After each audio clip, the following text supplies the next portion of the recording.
მოგესალმებით მეგობრებო. ალბათ კიდევ კარგი ხანი გაგვიგრძელდება სადღესასწაულო განწყობა. მერაბ დვალიშვილის გამარჯვების გამო კიდევ გილოცავ კიდევ ერთხელ. დღეს მინდა გავამახვილო ყურადღება ანკალავი პერევირას ბრძოლაზე. და რატომ? ვინც უყურებს ჩემს ვიდეოებს, ეცოდინება რომ ახლახან დავაანონსე ახალი პროდუქტი, ასე ვთქვათ.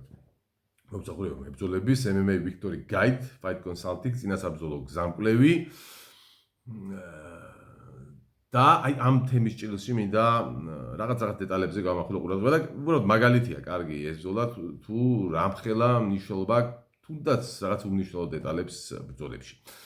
ანკალავი პერევირას ბრძოლისთვის ჯერ მოდი განვიხილოთ და გავიხსენოთ მათ შორის პირველი ბრძოლა და შევადაროთ რა იყო განსხვავებები პერევირას მოქმედებებში. თავარი განსხვავება პერევირას მოქმედებებში იყო მაინც ის რომ ხელებით იყო აქტიური და მოდი გადავიდეთ საქმეზე და ასე გავიხსენოთ პირველი ბრძოლა როგორ დაიწყო. დაიწყო ისე პრინციპში მსგავსად პერევირამ დაიკავა ცენტრი, თავიდან ანკალავებმა იმ ბრძოლაში სხვაჩვენს უკან დაიხია, არაპირებდა ფორსირებას ანკალავები. პერევირამ დაიწყო მუშაობა წინა ფეხზე. ლოუ-კიკებით, ოღონდ ლოუ-კიკებით დაიწყო ხაზგასმით ვამბობ, ანკალავის წინა ფეხზე, თავისი წინა ფეხით, ანუ თავისი მარცხენა ფეხით, ანკალავის წინა მარჯვენა ფეხზე, გარედან ბუნებრივია, წინა ფეხზე საზოგადოებიდან ბუნებრივია, უნდა იმუშაოს გარედან. გარე ლოუ-კიკებით მუშაობდა პერეირა. და ამასთან რაც თავარია და რაც ნომერ პირველი პრობლემა იყო პირველ ბრძოლაში ანკალავის, იყო ხელებით, იყო ძალიან პასიური. ხელებით, ფაქტიურად არ იქნებდა ხელებს. უფრო თითქოს ამზადებდა. საბოლოოში ამ ზედმეტო მომზადებამ საბოლოოში მიიყვანა იქამდე რომ ფაქტიურად ანკალაევი გახდა თამამი, იმიტომ რომ იგრძნო რომ რაღაც დიდი საფრთხე არ მოდის და დაიწყო შეტევები. პირველ რაუნდი პრინციპში პერეირამ მაინც მოიგო, მაგრამ რაუნდის ბოლოში გააქტიურდა აშკარად მაგომედი. მეორე რაუნდში ანკალავებმა კლავ იგივე ცენტრი დაიკავა, ოღონდ ამჯერად უკან დახევა მაინც და მაინც არ დაიწყო. ანკალავებმა დაიწყო ბევრი უფრო მეტი მუშაობა. პერეირა ისევ ისია, ხელებით ძალიან პასიურია, ისევ გარე ლოუ-კიკით კლავ არც ერთი ინსაიდ ლეგ-კიკი ჯერ პერეირასგან მაგაზე ხაზგას არც პირველ რაუნდში და არც მეორე რაუნდში, მხოლოდ გარე ლოუ-კიკს წინა ფეხით იყენებს პერეირა. ამასობაში ნელ-ნელა ხელებით უკვე გააქტიურდა სამაგიეროდ ანკალავები და ახერხებს დარტყმებს ახერხებს საერთოდ დარტყმებს არ ისვის. საკმაოდ თხილი ანკალავი, ანკალავის ყველა დარტყმა არის კომბინაციის ბოლოს, ანუ კომბინაციით ამთავრებს, კომბინაციით ამზადებს უბრალოდ. ან კომბინაციით, ან რაღაცა სრულმოძრაობები და მე დარტყმა. ამის მიზეზი არის, თავარი მიზეზი რომ ეს გამოსდის ანკალავის, ნუ ესე თვითონაც მაინც თხილია ბოლომდე, მაგრამ რაც თავარი ანკალავი პერეირა აძლევს ამის საშუალებას. უბრალოდ აძლევს დროს და რესურსს ანკალავის, რომ მან მოამზადოს შეტევები. ბუნებრივია, ნელ-ნელა უკვე დაუგროვდა საკმაოდ ბევრი დარტყმა ანკალავის, მის ფეხს მაინდამაინც არაფერი არ ეტყობა და მხოლოდ მესამე რაუნდი ისევ იწყება ზუსტად ისე, ერთი განსხვავება მესამე რაუნდში ისე, რომ რაუნდის შუაში პირველად პერეირა გამოიყენებს inside leg kicks. ანუ ამჯერად უკვე თავის უკანა ფეხით, მარჯვენა ფეხით დაარტყავს ანკალავის წინა ფეხს შიგნიდან low kicks. თუმცა ამას უკვე შეიძლება ითქვას უკვე ბრძოლის სადავეებს ფლობს თავიდან ბოლომდე ანკალავი. ნუ მეოთხე მეხუთე რაუნდში საერთოდ არ მოუქნებია ხელი შეიძლება ითქვას პერეირას და ნუ იქ ანკალავებმა უკვე ჭიდაობის ცელობების შეია, რა თქმა უნდა ტაქტიკურადაც დაიწყო მუშაობა და უკვე ბევრი საშუალებაც არ ჰქონდა. პერეირას, მაგრამ უკვე მისი ბრძოლაც გაფუჭებული იყო და ამის ფაქტი დადასტურება რომ მისი ბრძოლა აღარ ვარგოდა. რაუნდში სხვაჩვენს მეოთხე რაუნდში და მე მინდა გთხოვოთ რომ მეოთხე რაუნდში აი ბრძოლას თუ გადახედავთ კიდევ ერთხელ დააკვირდით აი წინ რო წამზომი აქ თვითონ უშუალოდ რაუნდების წამზომი თვითონ UFC-ის ტრანსლაციას უკან ომიდის ათვლა აი დროს გეტყვით ზუსტად 3:35-დან 3:31-მდე უკუსლით ხომ მიდის იქ დრო. აი 3:35-დან ჯერ კლინჩი ყავს, ასე ვთქვათ, გალიის კედელთან. ანკალავის გამოდის მარჯვნივ გადის, გამოდის კლინჩიდან და მარჯვნივ გადის. პერეირა ანკალავი მიყვება თითქოს დარტყმებს აპირებს, ოღონდ ძალიან ცუდად მიდის სხვადასხვა ხელებით ანკალავი და აი 3-4 წამის განმავლობაში ანკალავის ღია თავი არის პერეირას მარცხენა მუშტიდან სადღაც 30-40 სანტიმეტრში, აბსოლუტურად დაუცველი. და პერეირა არ უტყავს მაგრამ აი 3-4 წამის განმავლობაში თავისუფლად შეუძლია ეს თავისუფლად მარცხენა ჰუკი მაგალითად გამოიყენა. რა თქმა უნდა, უკუსვლაზე ხა ისეთ ძლიერი შეიძლება არ გამოსულოდა და არ გაეთიშა, მაგრამ ამჩვენა გაეთიშა ხა. დასარტყმელოც უნდა დაარტყა, ხო? აი ამდენად იყო უკვე პერეირა გაბჭოли. მიზეზი არ ვიცი. შეიძლება რაღაცა ის გეგმა ქონდა რომ აეძულებინა ანკალავი წინ, მაგრამ ვერ ხვდები, იმიტომ რომ წინაც ვიდეო და შემდეგ ანკალავი ყველანაირად გათამამდა, მაგრამ აი ამ სიტუაციაში რო ვერ დაარტყა, მივხვდი რომ იქ საერთოდ მოგები არ იყო პერეირა ანკალავის. ახლა მოხდა განსხვავებული ბოლო ბრძოლაში. თავარი განსხვავება იყო იქ და მინდა ხაზი გაუსვა ამას, რამაც საბოლოო ჯამში მოუტანა ჩემი აზრით ესეთი გამარჯვება პერეირას იყო ის რომ პერეირა წავიდა წინ ხელებით. ანუ პირველ რაუნდიც დაიწყო ცენტრის დაკავებით, მაგრამ იქ ხელებით იყო ძალიან პასიური და საბოლოო ჯამში მან გაათამამა ანკალავი. აქ ანკალავის გათამამების კი არა, წინ შეტევაზე ფიქრის დროც არ ჰქონდა. ანკალავის საკმაოდ ეშინოდა პირველ ბრძოლაშიც პერეირას ხელებით და განსაკუთრებით მარცხენა ხუკით და მარცხენა ხუკის რო ეშინოდა ამის დასადასტურებლად. მე მინდა გთხოვოთ ამ ბრძოლასაც უყუროთ თავიდან და აი როცა უკვე გალიასთან არის ახლოს ანკალავი, მიაქციეთ ყურადღება რომ ყველა პერეირას ასე წინსვლის დაწყება ან ფეიქზე ან წინსვლის რაღაცა რო ატყობს, რომ წინ მიდის პირდაპირ ანკალავი წევს მარჯვენა ხელს ზემოთ, აი ესე იფარებს მარჯვენა ხელს და ავტომატურად ხო ამას რო იფერებს, მარცხენა ხელს წევს ცოტა ქვემოთ. რამდენჯერ მიაკეთებს ამას და ბუნებრივი ანკალაისნაირი ჭკვიან და გამოსილ სტრაიკეს ეს არ გამოიპარა და შემთხვევითი არ იყო რომ გალიაში აი დამაგვირგვინებელი დარტყმა, ზუსტი დარტყმა გაუშვა არა თავისი მარცხენა ჰუკის თობი და მარჯვენა ოვერჰენდი და პირდაპირ მარცხენა ყურში ანკალავის და რატო და ზუსტად მაგ დარტყმისას გააცეთ. მე მინდა გთხოვოთ რომ აი პირველ რაუნდში დაბრძოლა. როდესაც იგივე წამზე მეაჩვენებს 4 და 0-3 მაგდოს დააპაუზეთ, სტოპ კადრი დაიჭირეთ და ნახეთ ისევ რომ სანამ დაიწყებს დარტყმას პერეირა მარჯვენა ხელს წევს ზემოთ ანკალავი, მარცხენა ხელს პირიქით ქვემოთ ავტომატურად ამ ხელს წევს ზემოთ და აქ ეწყდება პირდაპირ ყურში მარჯვენა ოვერჰენდი.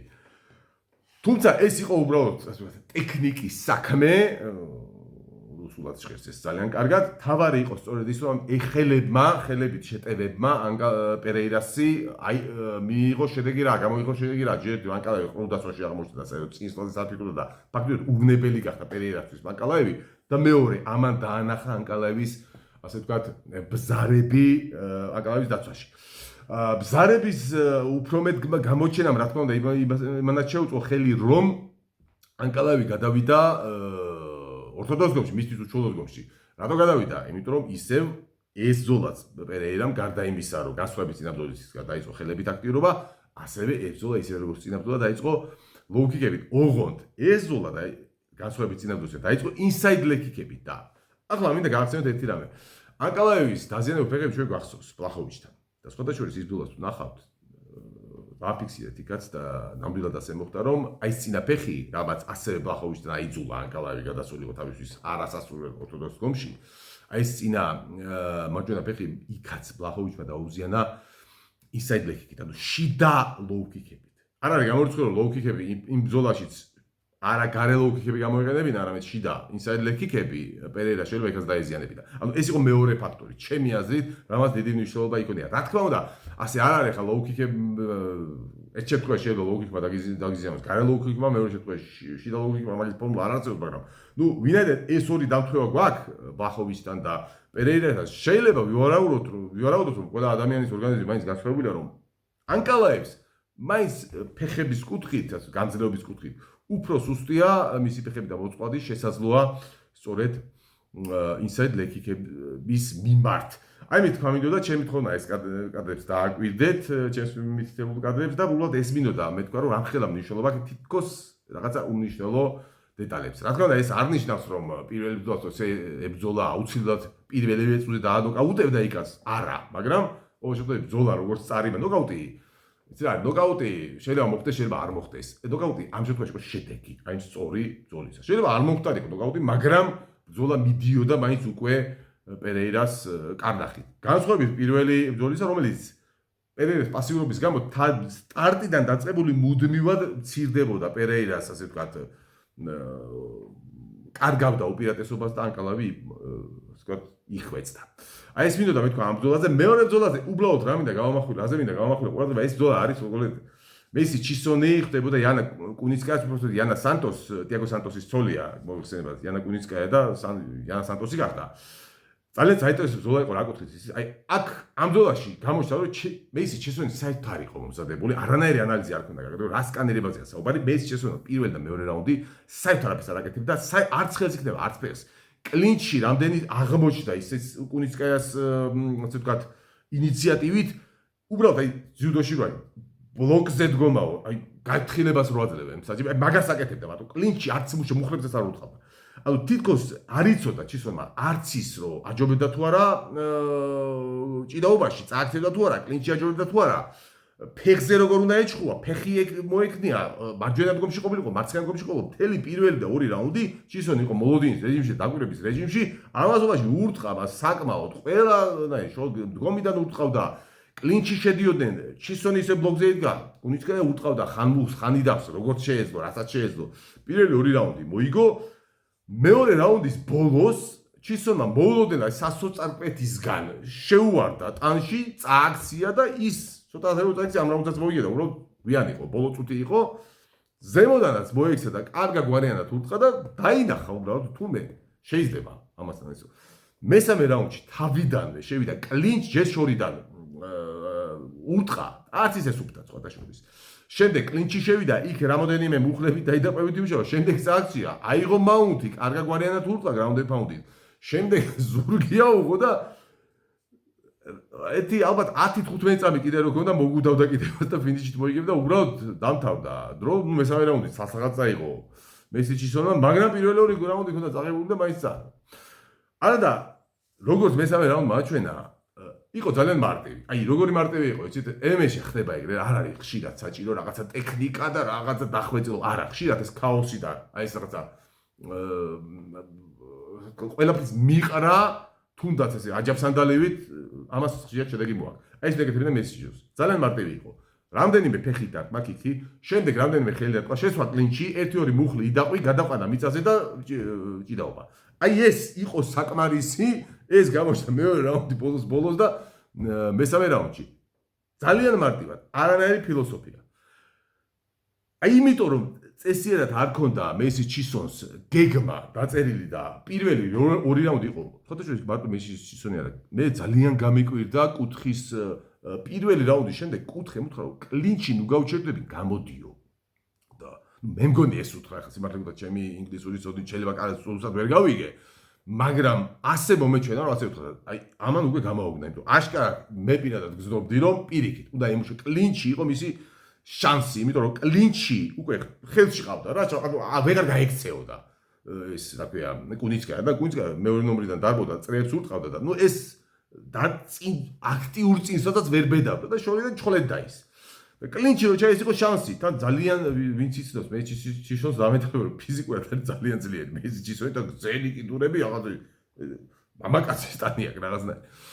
ხო და კუთხე ეუნებოდა გამოდიოდა, ვერ მივხვდი რატო ეუნებოდა და საბოლოო ჯამში მაგანა შეთხვევით გაიგო მეორე რაუნდის ბოლოს ჩისონა რომ თურმე კი არ გამოდის პირ კლინჩი რო აღმოჩნდება, პირით უნდა ეძებოს კლინჩი, აი ხელები და ფეხების მიყრა იმისთვის რომ საბოლოოდ შევიდეს კლინჩი, შემდეგ კლინჩიც უკეთესია, მიწაზე გადაიყვანს, იმიტომ რომ კუნიცკაიას უფრო ეშიდა მე როგორც აღმოჩნდა, მასთან მიწაზე გადასვლის და იქ უკვე დაამუშავდა ყველა მისი იყო თავიდან ბოლომდე კუნიცკა. საბოლოო ჯამში თავზე ბევრად სუს მეთოდთან წააგო თან ასე ვთქვათ, სრული ბრძოლა გადაწყვეტილებით, ანუ რაღაც შემთხვევითობით არა.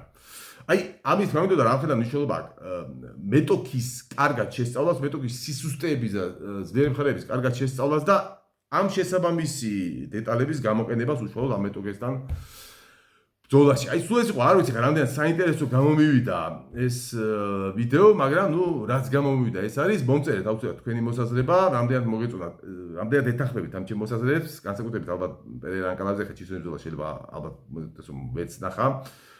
და რა ვიცი, თქვენი გამოხმაურებაც მაინტერესებს, რამდენად მოგწონთ ასეთი ვიდეოები ჩემგან. ნახვამდის.